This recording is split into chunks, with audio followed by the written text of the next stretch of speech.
দেশের অন্তর্বর্তী সরকারের প্রধান হিসেবে মনোনীত করা হয়েছে শান্তিতে নোবেলজয়ী ডক্টর মোহাম্মদ ইউনূসকে। তার নেতৃত্বে গঠিত হয়েছে নতুন এই সরকার। এটি দায়িত্ব পালন করছে ও আগামী জাতীয় সংসদ নির্বাচন না হওয়া পর্যন্ত কাজ করে যাবে।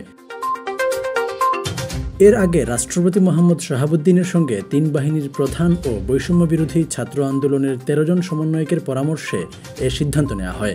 বৈঠকে ঢাকা বিশ্ববিদ্যালয়ের আইন বিভাগের অধ্যাপক ডক্টর আসিফ নজরুল ও ঢাকা বিশ্ববিদ্যালয়ের আন্তর্জাতিক সম্পর্ক বিভাগের অধ্যাপক তানজিমুদ্দিনও উপস্থিত ছিলেন।